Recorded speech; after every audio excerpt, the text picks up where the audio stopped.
ओंकारेश्वर ज्योतिर्लिंग की कथा। ओंकारेश्वर ज्योतिर्लिंग मध्य प्रदेश के प्रसिद्ध शहर इंदौर के समीप स्थित है। ये शिवजी का चौथा प्रमुख ज्योतिर्लिंग कहलाता है। ओंकारेश्वर में ज्योतिर्लिंग के दो रूपों ओंकारेश्वर और ममलेश्वर की पूजा की जाती है। ओंकारेश्वर ज्योतिर्लिंग को शिव महापुराण में परमेश्वर लिंग कहा गया है। ये परमेश्वर लिंग इस तीर्थ में कैसे प्रकट हुआ अथवा इसकी स्थापना कैसे हुई, इस संबंध में शिव पुराण की कथा इस प्रकार है।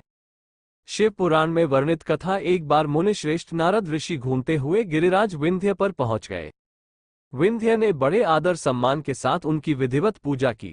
मैं सर्वगुण संपन्न हूँ, मेरे पास हर प्रकार की संपदा है, किसी वस्तु की कमी नहीं है। इस प्रकार के भाव को मन में लिए विंध्याचल नारद जी के समक्ष खड़ा हो गया। अहंकार नाशक श्री नारद जी विंध्याचल की अभिमान से भरी बातें सुनकर लंबी सांस खींचते हुए चुपचाप खड़े रहे। उसके बाद विंध्य पर्वत ने पूछा, आपको मेरे पास कौन सी कमी दिखाई दी? आपने किस कमी को देखकर लंबी सांस खींची?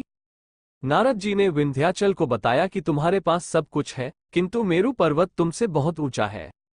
उस पर्वत के शिखरों का विभाग देवताओं के लोकों तक पहुंचा हुआ है। मुझे लगता है कि तुम्हारे शिखर के भाग वहां तक कभी नहीं पहुंच पाएंगे। इस प्रकार कहकर नारद जी वहां से चले गए। उनकी बात सुनकर विंध्याचल को बहुत पछतावा हुआ।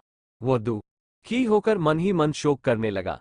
उसने निश्चय किया कि अब वो विश्वनाथ भगवान सदाशिव की आराधना और तपस्या करेगा। इस प्रकार विचार करने के बाद वो भगवान शंकर जी की सेवा में चला गया, जहां पर साक्षात ओंकार विद्यमान है। उस स्थान पर पहुंचकर उसने प्रसन्नता और प्रेमपूर्वक शिव की पार्थिव मूर्ति, मिट्टी की शिवलिंग बनाई और 6 महीने तक लगातार उसके पूजन में तन्मय रहा। वो शंभू की आराधना पूजा के बाद निरंतर उनके ध्यान में तल्लीन हो गया और अपने स्थान से इधर उधर नहीं हुआ। उसकी कठोर तपस्या को देखकर भगवान शिव उस पर प्रसन्न हो गए।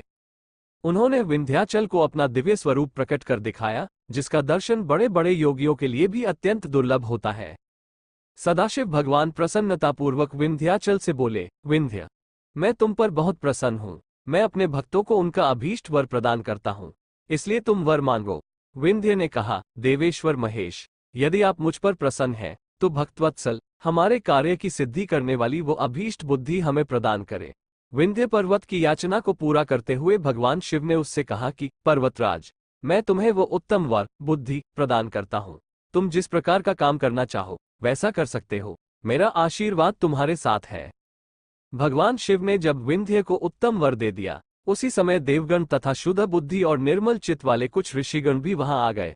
उन्होंने भी भगवान शंकर जी की विधिवत पूजा की और उनकी स्तुति करने के बाद उनसे कहा, प्रभु, आप हमेशा के लिए यहाँ स्थिर होकर निवास करें। देवताओं की बात से महेश्वर भगवान शिव को बड़ी प्रसन्नता हुई। लोगों को सुख पहुंचाने वाले परमेश्वर शिव ने उन ऋषियों तथा देवताओं की बात को प्रसन्नतापूर्वक स्वीकार कर लिया। वहां स्थित एक ही ओंकारलिंग 2 स्वरूपों में विभक्त हो गया। प्रणव के अंतर्गत जो सदाशिव विद्यमान हुए, उन्हें ओंकार नाम से जाना जाता है। इसी प्रकार पार्थिव मूर्ति में जो ज्योति प्रतिष्ठित हुई थी, वह परमेश्वर लिंग के नाम से विख्यात हुई।